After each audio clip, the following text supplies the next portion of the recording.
future PAs, welcome back to the PA platform.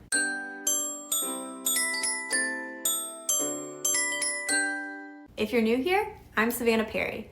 I'm a dermatology PA and I've been helping people get into PA school for the last 10 years. And I'm here to help you crush the PA school application process. I know it can be stressful, it can be overwhelming, but it doesn't have to be. So if we do this together, it'll be a little bit easier for you and hopefully not as stressful. Today, we're tackling one of the biggest hurdles in your journey, writing your personal statement. I hear it every year from applicants that they just don't know how to start, they don't know if their essay is good enough, they don't know what to include, and you don't have to feel that way. This is your chance to shine, to tell your unique story, and to show the admissions committee why you deserve a spot in their PA program. Why do you belong in PA school? What have you done to prepare? We want to make sure that you're showcasing yourself, your skills, your talents, your strengths, and everything you've done. You've worked hard to get here, and sometimes it can be hard to put that into 5,000 characters. That's a little bit over a page, single-spaced. It's not that much room. But I know staring at a blank page can feel super intimidating. That's why in this video, I'm going to break it down into 2 parts for you. First, we'll go over content. The key content that you should be including in your personal statement.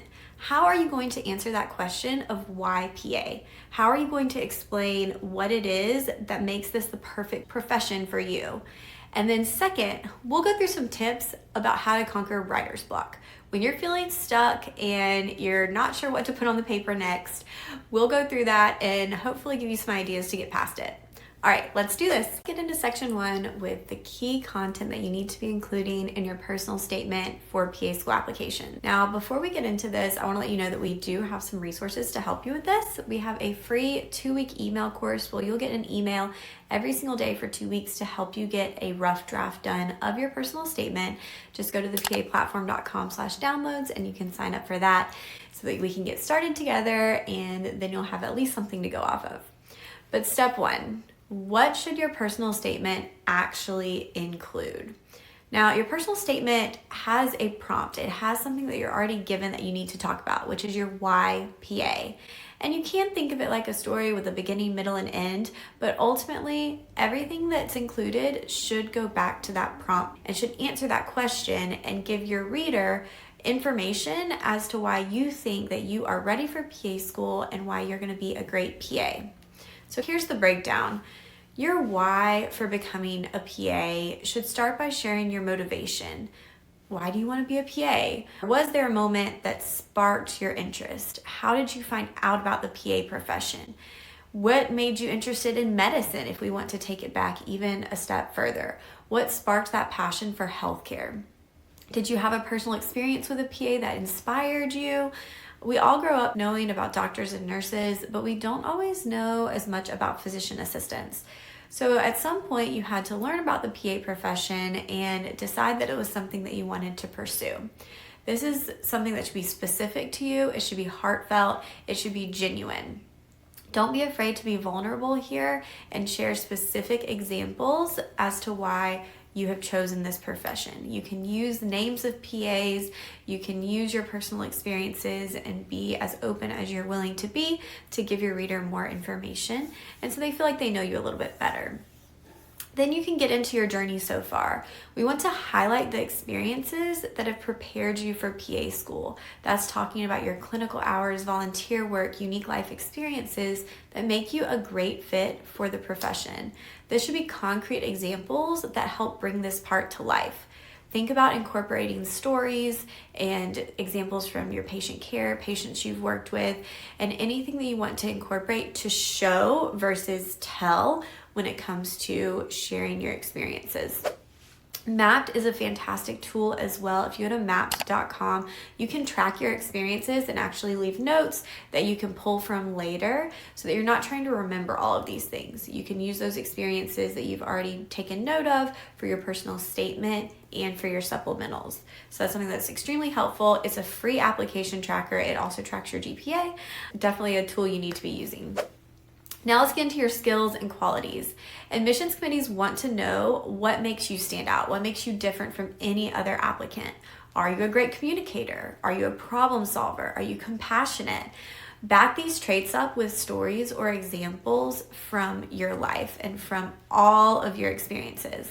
Now, what we don't want to do is just repeat your resume and list everything out. We're not listing. We are trying to show from start to finish how you started, what you've done, and how you've gotten to this point of actually applying to PA school. And then we're getting into what PA school means to you. Wrap it up by connecting your journey and your skills to your future as a PA. It is so important to show that you understand the role of a PA and that you're ready to take on the challenge of PA school. We say it's hard, we say it's difficult, but the schools want to know from your academic past that you have completed difficult courses, you've multitasked, you can manage time in a way that will make you successful in PA school. And that through all of your experiences, all of your hard work, everything you've done has gotten you to this point where you feel confident and ready for the next step. Now, your goals as a PA are important and you can mention those, but keep in mind through your essay that you are currently applying for a spot as a PA student and not yet as a PA. So make sure that is the focus in your essay. Now, as we get into section 2, let's talk about writer's block, because I've told you a lot about where your essay should be going, but it can be tough when you're staring at a blank page. You know what we need to include, but this part I think is what trips the most people up. Is just, where do I start? How do I get going? Where do I even begin? Should I start my intro? Should I list things out? Let's talk about some tips to help you get past it. One way is to brainstorm first and write later. Don't try to write the perfect opening sentence right away. Start by just jotting down ideas, memories, and experiences. If you've been taking notes in Mappd or elsewhere, pull from those. Spend some time without distractions. Put your phone down, turn the TV off, silence everything so that you're not tempted to be distracted, but get into those experiences and spend some time reminiscing. Figure out what your pivotal moments are. What has led you to this point of deciding you want to be a PA? Once you have a list, then it will be easier to shape it into that story and that essay and pull the things in that you want to include. And don't throw out anything that you decide not to put in your personal statement, because it may come back for your supplementals, your experience details. There are so many opportunities to incorporate all of these experiences that you want to have that list, and it makes it so much easier. All right, next you can set a timer. Have you heard of the Pomodoro technique? This is where you set a timer for 25 minutes and you stay focused on one task. So for those 25 minutes, just write. No editing, no overthinking, just get your thoughts out on paper. It does not have to be perfect. It does not have to be polished. It shouldn't be. Just almost like journaling, just get something out. That can be handwritten if that's your preference. You can type it, whatever you feel comfortable with. But the Pomodoro technique, you do the 25 minutes and then you take a break for 10 to 15 minutes and then get back at it. Number 3, start in the middle. If the introduction feels too daunting, just jump into the body of your statement. Write about your experience or your skills first and then come back to the intro later. Think about really what the meat of your essay will be, with how you can really show who you are and what you bring to the table, versus the intro that we want to grab the reader's attention. That may come to you later, and I do prefer an essay that goes in chronological order, but sometimes we will jump into a specific experience for that intro, just to make it a little bit more gripping. Another idea is to say it out loud. Talk through your ideas. Record yourself talking about why you want to be a PA. Listen back and then pull out the best parts and you can write them down. There are different apps that do this. There's one called Otter that you can use that'll actually transcribe for you.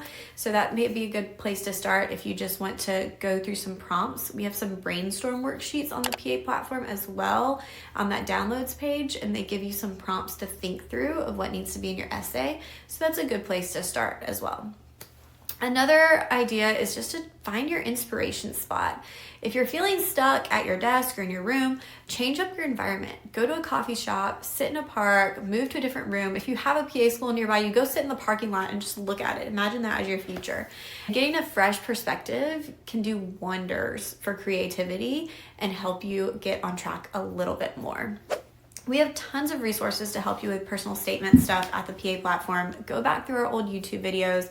We have live edits where we go through personal statements. We have upcoming webinars that you'll find on our social media and websites, and we're always happy to help with editing. So we have myself and other PAs who edit your essays for content, grammar, flow, and make sure that you're on track to making yourself stand out. We would love to help you. You can use the code FUTUREPA if you need a discount on those services. If you're not quite ready for that, but feel like you need more help, the PA School Personal Statement Guide is on Amazon. I will link all of that in the description for you. But there you have it, a step-by-step guide to writing your PA School personal statement and my top tips for beating writer's block. I could talk about this for hours, so if there's something more specific you want to know about when it comes to the personal statement for PA School, let me know in the comments and I'll do my best. But remember, your personal statement is all about you. There's no one else with your story, so even if you feel like you don't have something that stands out, own it and let your passion shine through. Some of the best essays I've read don't have any crazy story that they start with. They just genuinely tell me why they want to be a PA, and I feel like I know that person at the end. If you found this video helpful, give it a thumbs up and subscribe for more tips on how to become a PA and crushing your PA School applications. We would love to help you at the PA platform, and hopefully we'll have more new PAs this year. I love when you share your great acceptance news with me. So if you're feeling stuck, I'm here to help, and you can check out the PA platform for more.